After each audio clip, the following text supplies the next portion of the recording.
Fally Ipupa qui retire sa plainte contre Gauthier Seye, mais pour quelle raison? On va savoir ça tout au long de cette émission. Bonsoir, bonjour, bienvenue sur la Bev officielle avec Tonton Bev, le transfert le plus cher de la presse congolaise, les transferts les plus chers de la presse congolaise, l'intellectuel pratiquant, Jimo de la vérité, hein, donc Monsieur Autotune, moi je ne suis pas au milieu du village, mais au-dessus du village. Maximisez les likes. Abonnez-vous. Merci à toutes les personnes qui sont en train de nous rejoindre en ligne. Ouais, nous sommes en direct, nous sommes déjà présents pour communiquer, pour parler, pour discuter, débattre autour de cette affaire concernant l'affaire Gauthier Seye, Fally Ipupa. Qu'est-ce qui se passe? Où en sommes-nous? Pourquoi il y a retrait des plaintes? Pourquoi ça se dit pas? Pourquoi les journalistes pro-Fally s'empêchent de le dire? Ils ont honte. Qu'est-ce qui se passe? Pourquoi Fally a retiré plainte? Ils ont le partout qu'il fallait retirer plainte. On a 4 émissions. Est-ce que le fait que Gauthier Seye, Fally a retiré la plainte, ça justifie que Gauthier Seye avait raison? Ça justifie que Gauthier Seye a eu raison de dire que Fally a construit toute sa carrière dans un mensonge? On a 4 émissions. Mais merci comme ça à Chadrin Gomat, merci à Irène Biuma, merci à Irène Bolandinga, merci à Ida Lomboto, Ida Clarisse, merci à tous mes sponsors, merci à Patrick Bukunati, merci à César Maniamani César, Franck Kassongo, merci comme ça à Maman Maliane, www.maliane.com, merci à notre manager, le King AKM Mobutu. Merci à Maman Charlie que je salue, hein, de la fondation USD. Merci à Bino Nyonso, merci à Bato Waza Connecté.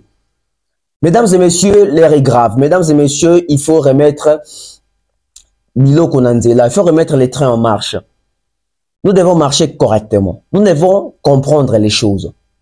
Aujourd'hui, autour de la politique, autour de la musique, autour de la culture, chacun cherche sa place. Chacun se cherche. Et on ne peut pas descendre une carrière construite pendant 17 ans avec des larmes, avec des maux de tête, avec la sueur, avec beaucoup de difficultés. Un simple journaliste ne peut pas se permettre de venir descendre les efforts d'un artiste. Biso tout au Vanda Awa, tu ebi ke Fally Ipupa, a botami na Kinshasa, tu ebi ke Fally Ipupa bandi musique na ye, awa na Congo. Fally Ipupa tango bandi musique akuti mafia na musique. Fally Ipupa tango bandi musique akuti ke batu basi baso ba disque d'or na musique mais ça certifié na Snap. Fally tango bandi musique akuti ke Snap existaka. Fally tango bandi musique akuti Koffi Olomide akendaka ba awards neti na à l'époque ba Kora. Fally tango na musique akuti Jibe azalaka na soki 3 disques d'or. Il y a fait de l'amour, il y a TH, je crois dans ce qui y a Internet. Fally aye musique, à côté pe ouais, rason pas appel na ba disque d'or na ye. Solo la bien, à laquelle si je me trompe pas, etc. À côté Koffi Olomide, je crois avec déjà 5 disques d'or déjà. Donc Fally à côté système moro ils radio na musique, ça système moro déjà mingi et kendara na sens il y a Lokuta. Mingi et kendara na sens il y a Mathieu Vu. Mingi qui dans le sens que ba mona ki ngape na zwa ki disque d'or, ba mona ki ngape na osala ba effort, ba mona ki ngape na sala ki boy. Ba témoignage est ébélé, ba exemple eza ébélé concernant mensonge pe Lokuta na musique congolaise.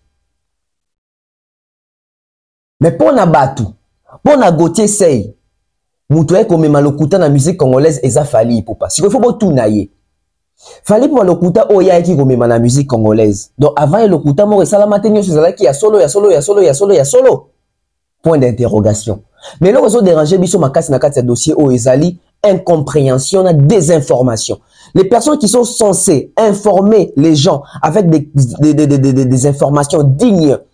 Il y a des journalistes dignes, il y a vérité digne, il y a logique, il y a cohérence, il y a défendre ma valeur. Malheureusement, ce sont ces personnes-là, les anti-valeurs, qui viennent pour descendre, diffamer, amoindrir les efforts des autres et déformer la vérité parce qu'ils ne se retrouvent pas dans cette vérité. Parce que les gens ont des affinités. Parce que les gens sont corrompus. Parce que les gens touchent les pots de vin partout ailleurs, etc., à gauche et à droite. Je l'ai dit souvent.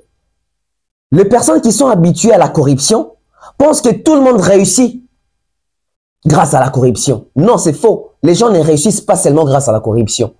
Si tu es habitué à voler, ne pense pas que parce que l'autre est en train de construire une maison, est en train de voyager, c'est parce que lui aussi, il vole également. Non. Dans chaque règle, il existe des exceptions. Il y a toujours des cas exceptionnels. Tout comme dans la politique, tout comme dans la musique, tout comme dans l'économie, tout comme dans les sports, tout comme dans la presse, dans le journalisme, tout ce que vous voulez. Il est temps de créer, je dirais, la différence entre ceux-là qui ont été mal éduqués du côté scolaire. Parce qu'il y a certaines personnes qui n'ont pas éduqué d'une manière très scolaire. L'éducation scolaire. Il y a des mal éduqués ressortissants, il y a des universités, il y a des écoles, etc. Alors aujourd'hui, avec la génération actuelle, nous devons mettre ces gens-là de côté. Nous devons désorienter ces gens-là d'une manière très intelligente. Parce que le côté mingi na presse, tout le monde se dit, dans la presse, dans la journaliste, dans la chroniqueur, il y a une déontologie nos amis. Éthique, oui bien éthique. Cahier de charge émission au salaka nezarani. Tu n'as pas un cahier de charge. Au l'amour qui veut tu te dis que n'a qu'à attaquer, c'est ça ton cahier de charge. Mettez-moi des likes. L'émission d'aujourd'hui, c'est une émission très directe. C'est une émission ils en a candé belé. Pourquoi? Parce que fallait qu'on retire plainte Kabouite. Nous on a défendu Fali ici dans sa libre émission. Fallait retirer plainte. Et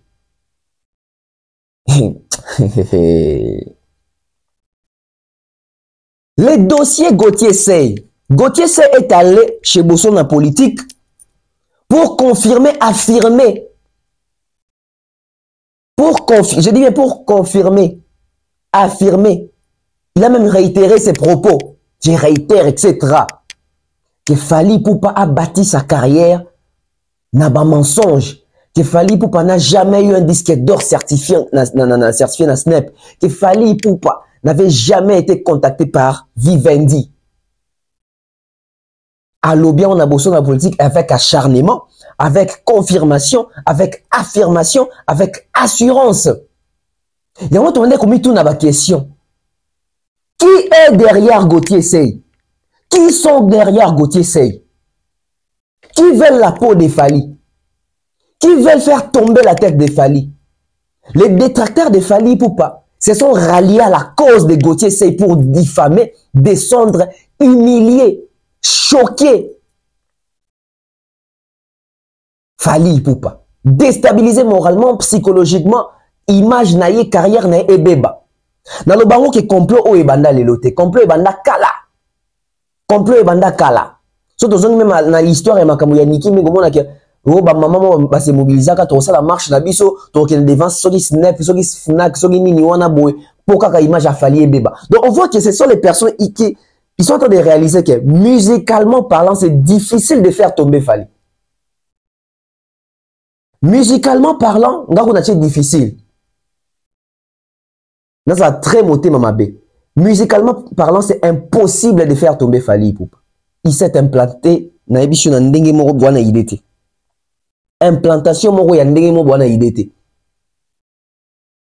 Mais puisqu'il y a des gens qui ne supportent pas ces succès-là, qui ne supportent pas la réussite de Fali Poupa, qui ne digèrent pas le fait que Fali Poupa a dépassé, Fali Poupa l'équipe bango, Fali Poupa sali ba prouesse, Fali Poupa makamunezo mon ami soit battu. Aujourd'hui, la musique congolaise, ceux qui ba lobeli Fali te ba lobela nani, en termes il y a chiffres, en termes il y a prestations, en termes il y a contrat, en termes il y a carnet d'adresse, en termes il y a livraison, en termes il y a qu'est-ce qu'il nous donne, en termes il y a exigence, en termes il y a offre. Notoriété, célébrité. Par contre, c'est là que Makamboa Keo, il y a Virginie Babundi. Virginie Manganga loba ki ya bunda na Fali. Ti le lobo tunaye. Botunaye. Des personnes animées par la mauvaise foi. Mais ces gens-là, ils oublient qu'ils ont des enfants. Hein. Ils oublient qu'ils ont des familles. 5 ans, ils sont belés. Hein.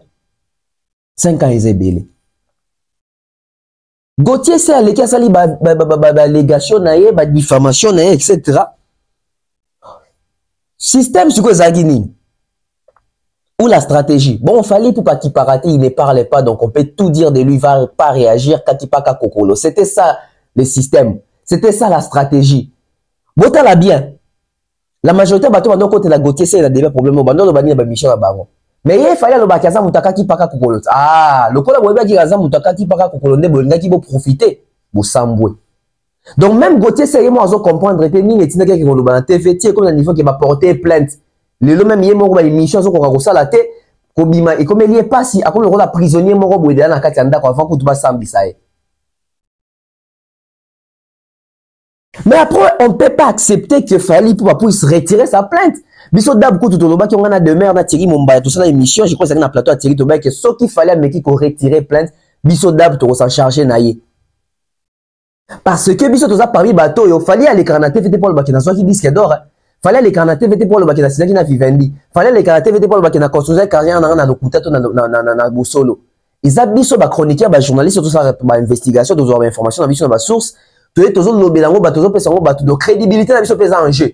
Donc ça fallait apporter plainte à ça que biso ma kamisa to ba sur Fali, c'est to kosaka. Et on a dit qu'il fallait apporter plainte et plutôt à retirer plainte. Mais est-ce qu'il fallait retirer plainte? Est-ce qu'il fallait retirer plainte? Et bon, on se fait retirer plainte, à retirer au pont d'anime.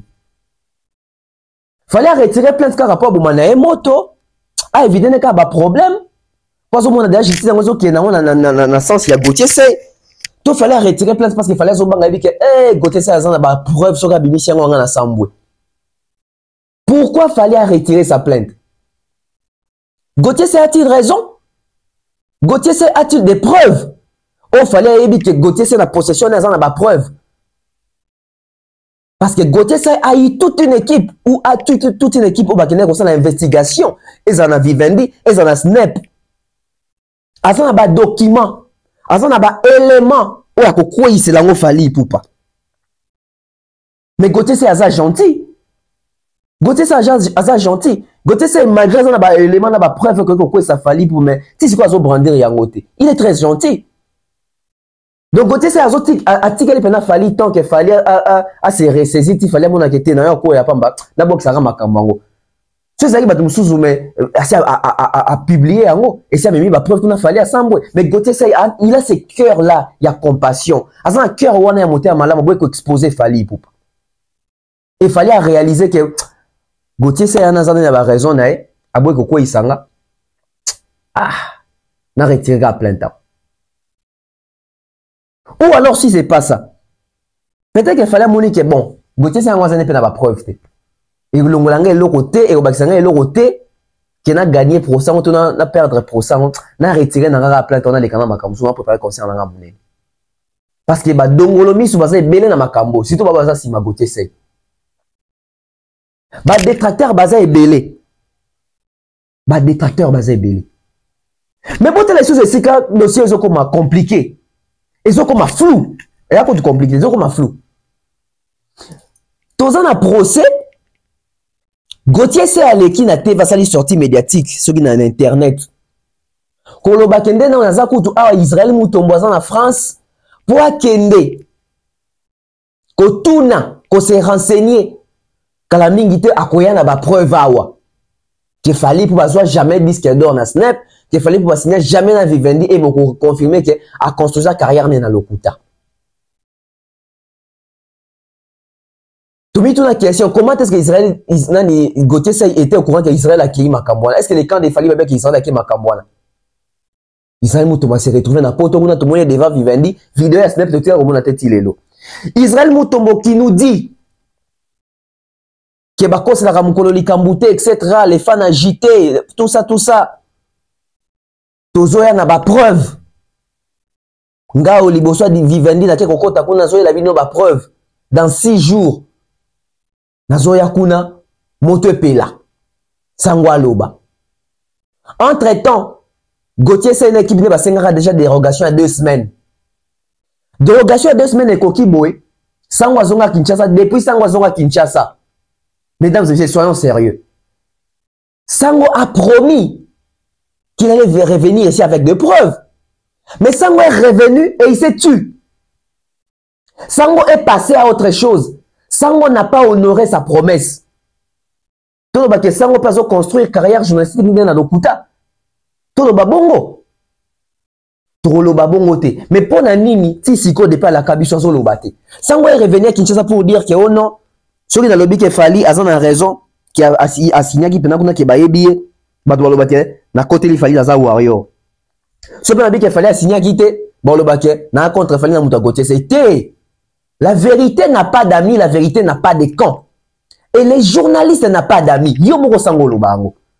Sango lo bango, les journalistes n'ont pas d'amis. Pourquoi jusqu'à ces jours, Sango n'est jamais passé à la télé pour confirmer, affirmer si oui ou non Fally Ipupa a un disque d'or certifié. Na Snap, Fally Ipupa a été contacté et avait contracté avec Vivendi. Oui ou non? Sango n'a jamais dit ça. Sango est passé à autre chose. Sango est passé à autre chose. Et Gauthier s'est délaissé. Gauthier s'est délaissé. Gauthier s'est délaissé. Basanga dit 2 semaines à dérogation, 2 semaines de syllabes, et bah il y a preuve. Alors que 2 semaines, les pour voir il y a preuve. 2 semaines, les pour voir il y a preuve. Dans 2 semaines, boye, besoin de preuve, besoin de manœuvre vraiment dilatoire pour pousser à procès Moulaï. Oh non, notre client ne parlait pas de Fally, il parlait de Petit Fally. Petit Fally n'a jamais sorti un album qui s'appelle Tokos. Et pour votre information, Petit Fally n'a jamais eu à sortir un album. Ah, même pas un album. Ah, même pas un maxi single. Et comme il dit, oh non, tous les bâtons n'ont apporté Gauthier Sey plainte. Et ça Fally Ipupa to eza Ipupa Nsimba. Monsieur Gauthier Sey, na plateau ya bosso dans la politique, il parlait de Fally Ipupa. Et monsieur Gauthier Sey n'a sorti médiatique na sala qui après, avec Olobela Ipupa Nsimba.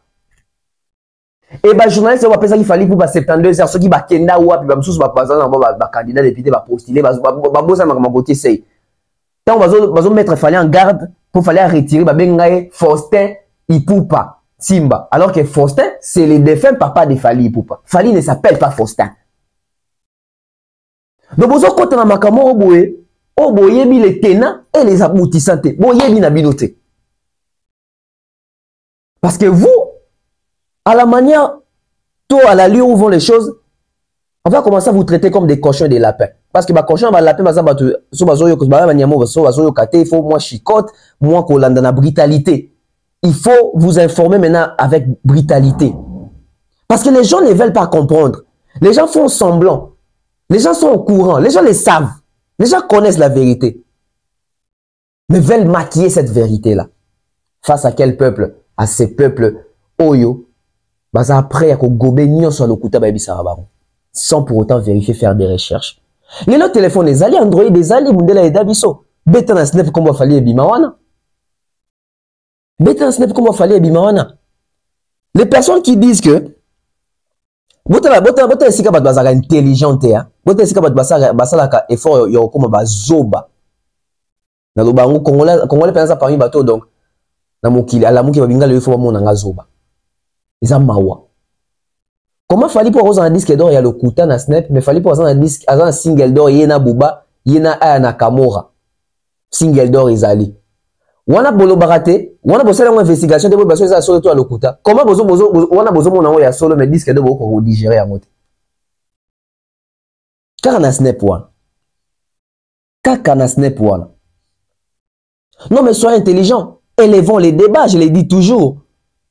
Si nous n'allons même pas élever les débats, élevons au moins l'intelligence.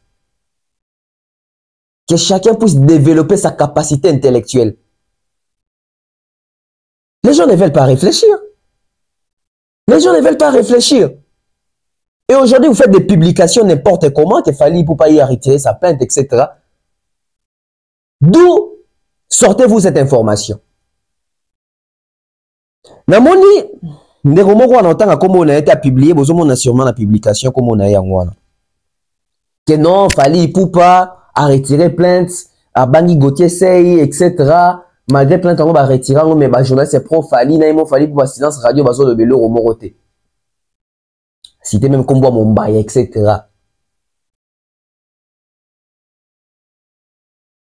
Et namoni ba te belé bazo croire na publication oh.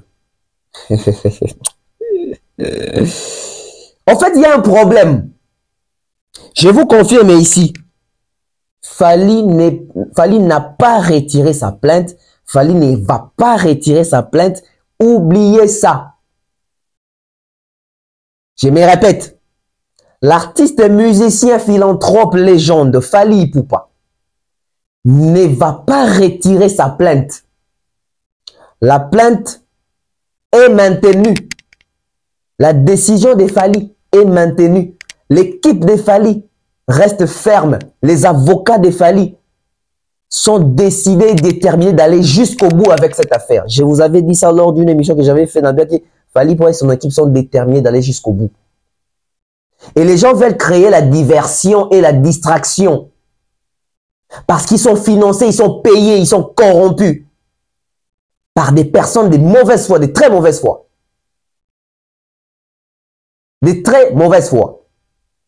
Alors, qu'est-ce qui se passe? Batouani va créer distraction, mon robot. Déjà, au niveau du tribunal, la partie à Gauthier Sey, ils ont créé une manœuvre vraiment dilatoire pour nous la procès Moulaï, la partie à Fally, les Bababois qui sont dossier. Les silences de Fally ne veut pas dire qu'il a retiré sa plainte, non. Lui, il est artiste. Malgré plainte, Zakuna, Azobet, concerne, Azongi studio, etc., il continue sa vie. Mais t'as la bateau, la partie adverse, comme il a du mal à ressentir ma caméra, activité na bango. Quand il fallait mon bobeto moné là et tout conseiller ma caméra le belo roté.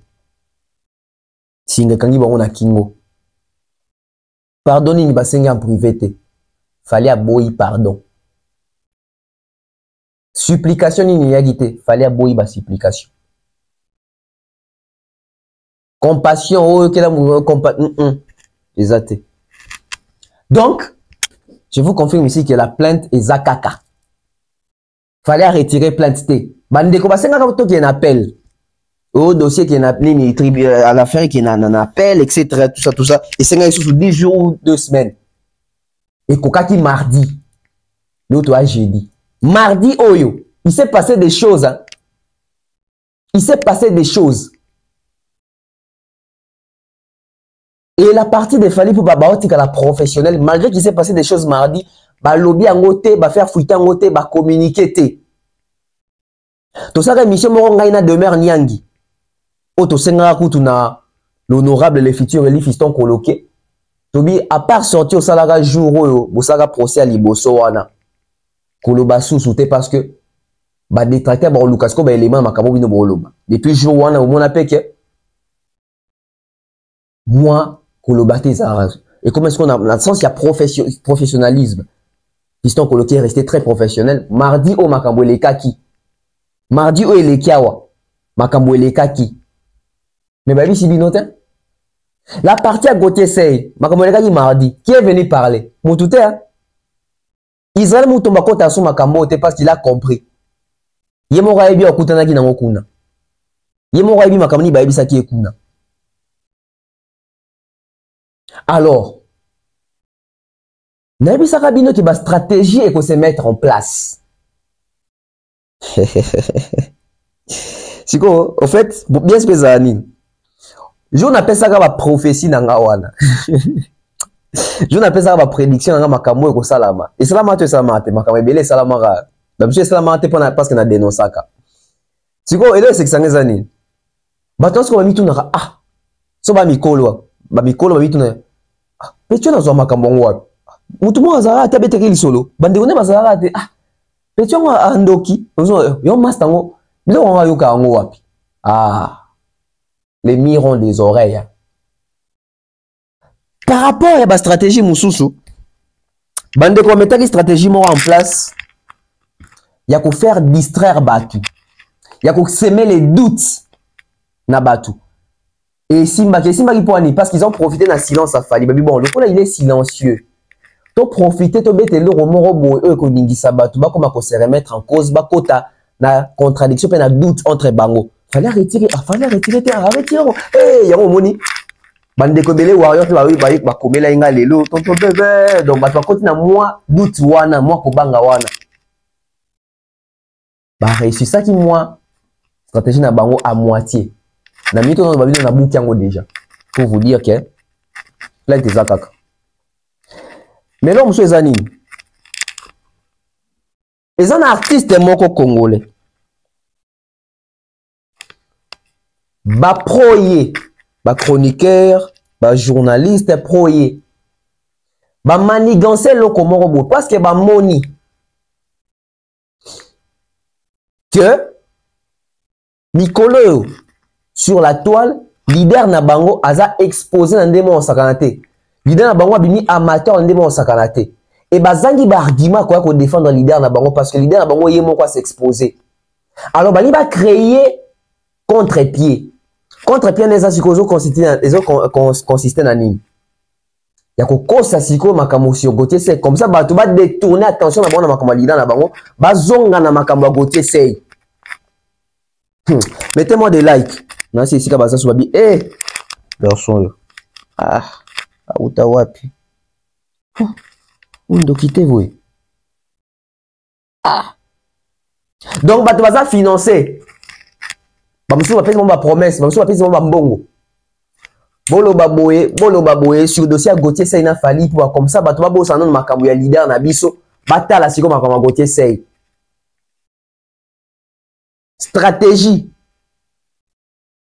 Balingi balongola batu. Eloko wana mutu toza nango to bibiso nyonso ke ena leader moko ti osambwa abimi amateur awa. Siko batu na ye peut-être na ye moko batala bi to mo osambwa na internet. Même batu na bazanga ba argument ko défendre. Même batu na bazanga ba argument ko défendre. Donc et ça sonya sambwe. Et pour na ko boma soni wana il faut que détourner attention à batu ko zongi sabona makamba Gauthier Sey na Fali papa. Yango moni ba profita ki na silence wana. Ba stratégie ça me belé. Instrumentalisation na manipulation, voire même ya kokota ti na carré à chef de l'État. Pe na école ya chef de l'État. Koloba ke ba luba ba lobi c'est faux. Tata wana loba ki makambo wana alobe makambo zo engagé kaka ye moko bitala esika bazali me pe belé bazali ba fandi na batu mo boy kaka bazo loba pe batu nyonso bazali na ba pe d'accord on a été sur tali ba réaction. Donc c'était des stratégies pour créer comme ça tango quand il a fallu bazongi sa boy monte peli sous bien a fallu pena kaboli bikolo. Très intelligent qu'il est l'artiste Fali pour pena bateau dans entourage nae ba betelo kona maman nakara parce que l'entourage a Fali il y a des louba. Na famille a Fali ba louba pe bazali. Donc il y a faux débat. Ba ngaba koti sango ba koti na chef de l'état na kati lokuta na bino. Ba moni esimbité. Et simbité. Basali nyonso, ba moni simbité, ça ne marche pas. Non, mais t'as vu l'histoire qu'est-ce qui s'est passé mardi. Bon, yo kama kambwa. Mardi, il y a les KO. Parce que ça des jours il y a appel à l'autre. Dossier sur le procès qui est en appel tout ça. Il fallait ça mardi. Qu'est-ce qui s'est passé mardi? Mettez-moi des likes. Partagez la vidéo. Vous êtes sur la BEV officielle. Merci à toutes les personnes qui sont déjà connectées. Merci à ceux-là qui sont en train d'apprécier. Merci pour avoir que vous rejoignez l'émission en retard. Bah ouais, quand tu es en retard, il fallait retirer plainte de tes Lokuta. Plainte a fallu Zakak. Plainte a fallu Zakak. La partie Oyo, il y a Gauthier Sey. C'est comme si vous avez un makamundaka na malèvre vraiment dilatoire qui est de moulaye. Unique stratégie batikali nango ngwana ya kubenda kaka makambo milai. Je salue l'honorable prince Tukuzu. Milko Sarko Big Bro. Dit de la Kama Big Bro. Les vieux d'Écosse Moukoko. Nadine Mayo. Mettez des likes. Partagez cette émission. Partagez cette émission. Donc, Gauthier Cézanne Roki Melaté. La loi frappe. La loi frappe. La justice est Zawana. Alors, vous voyez qu'au début, jour à Liboso, Bakendarawana, appliquer méthode etc. pour faire interjeter l'affaire, etc. Donc, rejeter Makambo, Bazaki n'a pas porté plainte, Bazali là qui n'a pas porté plainte, qui est soi-disant non, Bazoé batté, n'a pas porté plainte, et puis plainte de comment il adresse n'a pas été, vous voyez que Makambo a déjà résolu. Non, non, non, non, le Zaka il faut pas recoudre dans domicile là yo. Barotin de même na boîte de lettres, na sous forme ya carte postale, etc. Donc ça peut être des choses partout, na courrier, na dossier, Rolando partout plainte. Bakoya qui déjà sur les locaux wana. Bakoya qui sur déjà les locaux wana. Parce qu'il faut, et là il faut y bezani. Depuis babani no basambité. Nanu basambité. Nanu ba instruire te. Nanu basambité.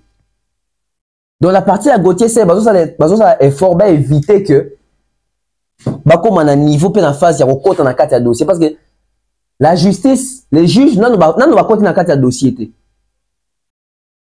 Nanu ba koti na kati ya dossier te. Yango dossier qui n'appelle parce que la partie nyoso balé bazo yo kanate. Bazo reconnaître te que ça fallait t'apporter bango plainte, il fallait comment na soki nini pe babité les arabiso tout ça. Yango qui na appel les ndeki wana. Maintenant nous juge ba koti na kati ya dossier parce que la partie à Gauthier c'est babi que soki kaka ba fongoli dossier ba koti siko na kati ya dossier Gauthier c'est alali yango ba avocat ya Gauthier c'est ba ça effort ba ça tout bien na makomilai ba juge ba koti na kati ya dossier parce que une fois ba instruire ba koti na kati ya dossier ba komi siko kolandela siko loba ki ba preuve yango ba combien bon non ba sali yango te que genre la partie a fallu bimisi qui ba vidéo Gauthier c'est alobaki boy Gauthier c'est alobaki bon bimisa va non ba combien na niveau en até et c'est loko la partie à Gauthier c'est bazo éviter mais sachez que c'est inéluctable et inévitable parce que c'est aussi seulement la même chose inéluctable et inévitable c'est la même chose donc bazo banga que ba kota na kati ya dossier parce que soki ba koti na kati ya dossier Gauthier, c'est l'élément de défense des années. Yo, le bas que vous en avez preuve. Ça fait ce qui 2 mois, toujours qu'il y a une preuve, on a mis ça en karaté. Et ça, testamentin? Où sont les preuves? Où sont les preuves? Quand Israël Moutombo a sokola maboko na makambo. Israël Moutombo a sokola maboko na makambo. Alors, ce qui va instruire, je crois qu'il faut pas fixer date. Les deux parties, il faut fixer date. Oh, bon, ok, na procès, tout ça. Et la partie a fallu même pour fixer date. Parce que moment, surtout si les parties à Gauthier, ça va fixer date, bah, ça la route. Partie a fallu pour ça qui très intelligent, très malin. Balamou va gouer, va fixer déjà date. Pour na makambouana. Alors, mardi. Et c'est ce que vous osez en gros. Nini les cas qui m'ont dit. Abonnez-vous sur la BEV officielle, c'est très important. La presse autrement d'hab. Qu'est-ce qui s'est passé le mardi? Arrivé le mardi, les juges des Fali étaient présents. Les juges des Fali étaient présents. L'honnêteté, honorer les engagements, respecter l'heure, la date, etc. La partie des Fali Poupa, Bazalaki, bien présente le mardi. C'est mardi au jour les KO. Qu'est-ce qui s'est passé le mardi? Arrivé le mardi. Arrivé le mardi. Non, avant d'un mardi. Malimbe. Doucement. Wait a minute. Let me talk to you. Let me talk to you. Slowly. Pourquoi Bato babimisi lisolo ke Fally Ipupa a retiré plainte. Hier, mercredi, mercredi 4 octobre, le peuple Anamongo et Konda basalaki discours na bango ya réplique contre le monsieur basalaki discours na ya ko engager bakassayen ça que bakassayen bazala au courant et puis bazala David na ye basali réplique na bango droit de réponse na bango balobi ke eza distraction fallait avoir un problème moroté na baluba et les peuples Anamongo baza na problème moroté na ba peuple kassayen parce que biso tout toi ba Congolais depuis longtemps les Kassaïens vivent toujours avec le peuple Anamongo etc. Nous sommes des Congolais à bas les tribalismes même au lit division chef de l'état boya ki yango de ça ba propos moko oyo il faut ndeko wana akeleko se justifier justice interpellé ye ba demander ko kanisa ke peuple Anamongo to ba koya koloba bakoloba ke oui ndeke za boye to kolakisa bino baluba biso na bino guerre bandi et c'est ce qu'on donne ngaba zo Fally sans effet na bango bakwei le peuple Anamongo balakisi que soki eza makambo ya justice toke na justice eza makambo ya bikolo te Fally aza congolais ye Gauthier aza congolais baluba baza bacongolais bakassayen baza bacongolais biso ba Anamongo toza bacongolais etc. Sikoyo tangu bato oyo bazalaka na maele ya kokoka te tangu bato bazalaka na ba déficit ya réflexion tangu bato bazalaka na ba insuffisance ya maturité balandi ba image ya bandeko ya peuple Anamongo et Konda ba intronisaki Fally prince ils se sont dit ah tande balobi bazo éviter ba problème ba bomi moto c'est que Fally a retiré plainte tala imagination ya bato donc juste pour monika la vidéo wana au peuple Anamongo ba boyi problème ba boyi ko la ça on a problème na peuple cassé non c'est faux toi bandeko tout ça bandeko c'est comme tout le monde qui dit moni c'est que va retirer place ba bangi parce que pour na bato il fallait que peuple Anamongo peut ba lobé la peut ba kassayen ba lobé la peut tant sous président Tshisekedi au coup du président Tshisekedi makambo italiété il s'en fout complètement en ça makambo nae bato mo bazo linga ba kotisa ye na makambo zanga mutu na mako ndé omoni to ba moni bon ils se sont dit que voilà c'est que va retirer plainte c'est que va tient assez. Apprenez à être intelligent, c'est important. Apprenez à être intelligent, c'est important. Biso tout au école, morote. Après tout, biso peut tout tendre, tout arrive mailler là on a école. Yon a l'obara toujours. Na communauté où tout a comment donner des leçons, même bateau on tombe la misapi na classe télé, lo ba comment koloba. Ah. Ba comment peut kokoma. Heureusement bateau ba comment na lingala. Surtout comme en français, misapi on a habité. D'accord. Pour respecter ma virgule vanine. C'est quoi qu'est-ce qui s'est passé mardi? Donc c'était ça. Bah tout le temps, ma moni publication à peuple Anamongo wana. Ils se sont dit ah voilà le kuta bobo sa lecture à makamute. Bon c'est la moto pela bosambwe. Bosambwe pela. Alors nazongi na mardi. Mardi, ba juge avocat baye. Et avocat ya plutôt ya Fally pour baye, la partie à Fally pour baye. La partie à Gauthier c'est au lieu tout le monde a bango pe baye. Toraboué Maître Onyemba. Parce que Maître Onyemba c'est un candidat député, c'est un journaliste, bien qu'il est avocat, c'est un journaliste et candidat député il y a ensemble à partir à Moïse Katumbi. Donc, ndenga zawana, il faut s'occuper de la campagne à Moïse Katumbi, yemo peut faire ni tala yemo pour voter. Du coup, mardi, ayete. Hein? Maître Onyemba ayete. Je crois qu'il s'appelle Pascal Onyemba, non? Maître Pascal Onyemba ayete. Alors, la makambo est important pour un sérieux pour naïe. Aza candidat député, il faut battre campagne, il faut l'andi la makambo na députation, il faut accompagner Katumbi dans makambo ya y a élection présidentielle. Donc, Maître Onyemba a y été mardi. Bisous, donc, quand Maître Onyemba mardi a y été. Maître Guy Mafuta, il n'est pas un candidat député.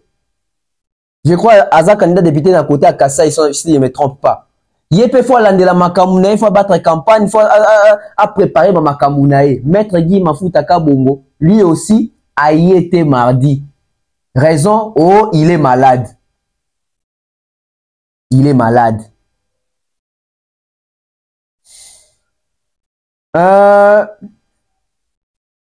Qui encore Azalaki wana Maître mon azobo sankomo nae. Bazaki misatu boy. Yépé a y été. 3 avocats à Makasi au Bazalaki. Bienvenue Faso, je crois. Maître bienvenue Faso. Si je ne me trompe pas. Donc, Monsieur Pascal Onyemba, Monsieur Guy Mafuta Kabongo et Maître bienvenue Faso. Bayete. Bayete. Bamoni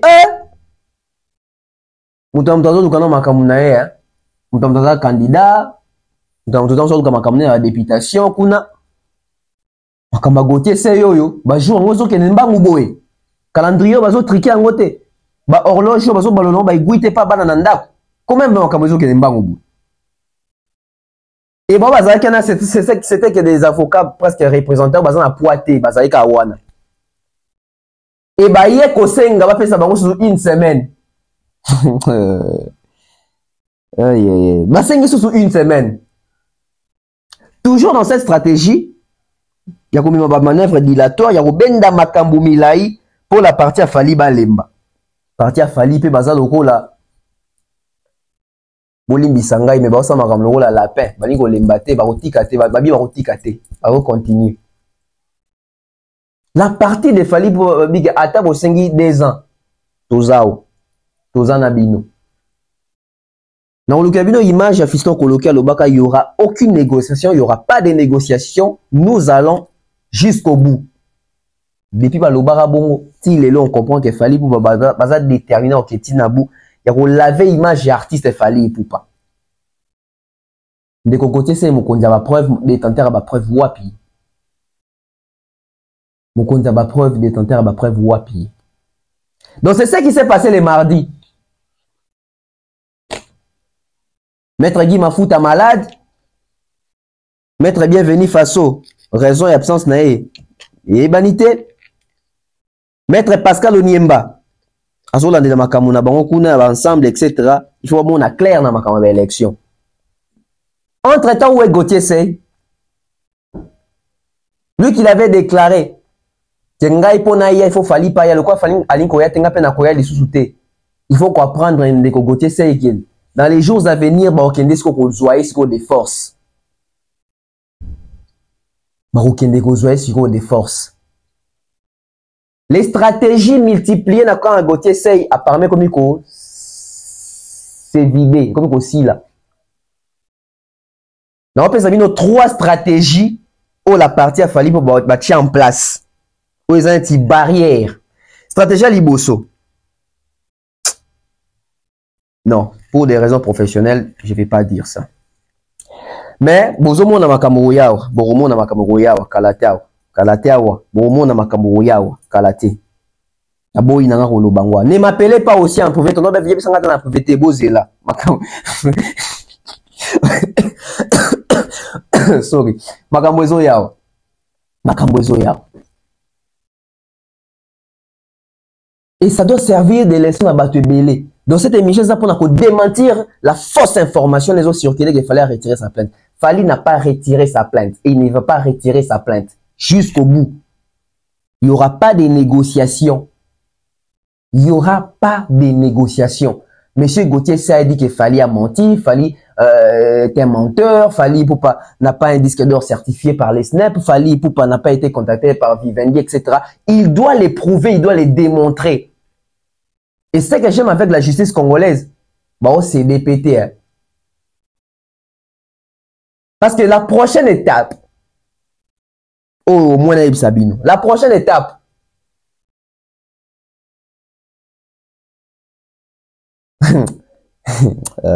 Naloba. Non, moi, c'est dans le lobby, en gros. Oh, le bananga peine. Parce que la prochaine étape, dès que on a un dossier, il faut instruire. Il faut qu'on compte à ce qu'on a un dossier, banda siko kobimisa siko, fait par fait, preuve par preuve, pièce contre pièce. Justice, bon, ça a large na soukate. Moté à malam ou peut patience à justice. En tout cas, et komi koleka. Donc, la prochaine étape, si makambo il faut qu'il y ait une logique, la prochaine étape, bah on compte à ce qu'on a un dossier. Les sika ne décorosant les sika okima. Parce que les dossiers sont échappatoires. Bon, c'est sur des semaines, toi qui ont un document, toi qui ont une preuve, toi qui ont des semaines, les qui ont été, bon, c'est sur 10 jours, toi qui ont un appel, un appel, bon, c'est sur une semaine. C'est stratégie, bah, on va tirer dans un robin dans ma comilai. Mais quand on a stratégie, on va frapper. Il y a au moins 7 stratégies côté Fally Ipupa, côté les camps des Fally Ipupa, côté les avocats des Fally Ipupa.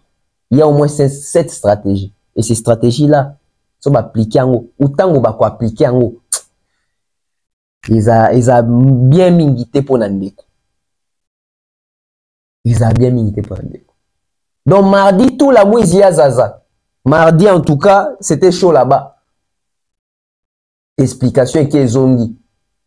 Bah, raison et qu'ils ont dit. Oh, il n'est pas ici en raison d'être, en raison de la maladie. Il n'est pas ici en raison de, il n'est pas ici en raison de.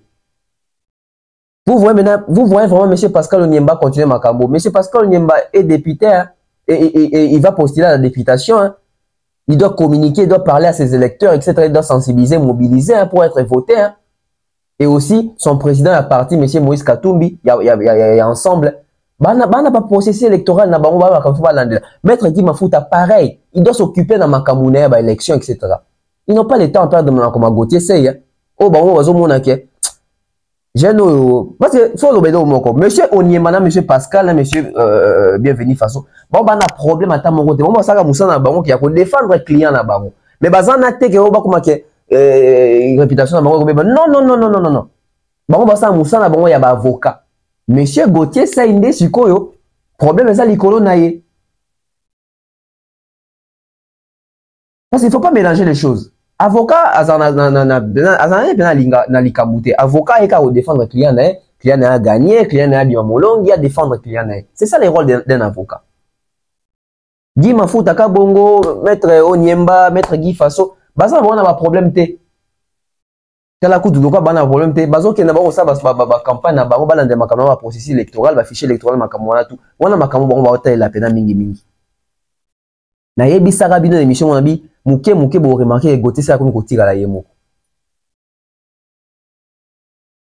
Pour moi la chose que Gauthier c'est comme Gauthier à la yemo. Et ça leur moi surprendre nga il peut surprendre bino. Bolanda vidéo ya artiste oyo.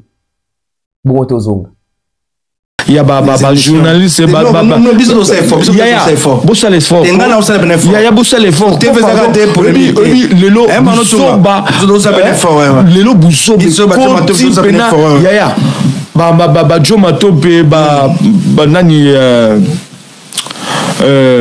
Marno Tunga vraiment même nan de collaboration mususu pa ye onani Ali Bokuma ya bossa l'effort vraiment parce que busobe comme trop vous comprenez baza bande collaboration et bande ko bino pe va journaliste c'est besoin bande collaboration sans bino biso zati ba maka mususu. Pourquoi tu roules l'exemple? Pourquoi il faut toyer c'est le camoro grave et quand il mort à mobimba.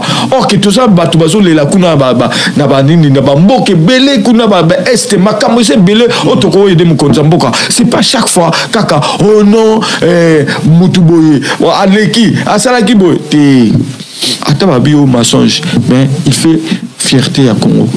Donc ngala za on a été dans le bien on était pour solennité mais c'est un artiste musicien congolais agent de Konangai un collègue musicien tout ce qui est loco na singi bino pe pardon ma journaliste même Gauthier Sey ezala nan de Konabiso nani Israël Mutombo papa pardon pena boti ki loco merci beaucoup donc boyo kapena mbela na ngai naza yaya na bango na musique ya âge mais naza pe collègue na bango vraiment tout ce qui est loco ça il est des retours hein. Bomoni boyoki mukubwa. Emelia. Et comme si là-bas. Emelia. Emelia. Mukubwa. Alobi bo pona fali. Ah! Ya angi sous roche. Ma eninganaka pamba te. Ya angi sous roche. Ya angi sous roche. Ma eninganaka pamba te. Emelia mukubwa. Alobi boye. Ki Gauthier se atika kosala makambo wana. Fali po aza frère na artiste. Atika kobebisa image ya Fali. Emelia. Ah! Mukubwa. Mukubwa. Il faut attendre, est-ce que dans la track listing il y a dynastie Mukubwa ça? Ou peut-être tant que Mukubwa moi qui ba katinga na zate na dynastie volume 2 kobima. Ya Mukubwa lobi bo été boy. Ah, après to yebité. Chacun sa façon de réfléchir, chacun sa façon de penser. Mais je mets un point final ici. Peut-être la prochaine émission on peut sabino ba stratégie moko boye oyo kuya. Nazo mona ba stratégie moko boye. Naka ya Fali, tout naka Gauthier. Naka Gauthier c'est on dit la stratégie comme aussi là. Les amakamo boye faut ya kaka. Voilà. Merci à toutes les personnes qui ont suivi la BEV officielle. J'espère que vous êtes satisfaits de cette émission, car il fallait vraiment venir rétablir la vérité et dire les choses telles qu'elles sont, les vraies sources. Ne vous fiez pas aux rumeurs, ne vous fiez pas aux racontars, ne vous fiez pas à la désinformation. Restez serein, restez cohérent et soyez toujours fiers de vos sources sûres au réforme Rabino. BEV officiel, la presse autrement, DAB, la presse autrement, nous sommes là pour vous servir. Merci à toutes les personnes qui ont suivi cette émission. Abonnez-vous, commentez, partagez, c'est très important. On se retrouve prochainement pour les tout prochains numéros. D'ici là, portez-vous très bien. Je suis très content de vous avoir informé. Et laissez-moi vos avis. Hein. Comment avez-vous trouvé l'émission d'aujourd'hui? Est-ce que la réponse, vous êtes satisfait? Vous êtes satisfaite? Chose à moi si, etc. Donc, en tout cas, j'attends aussi vos réactions massives. Bye bye bye.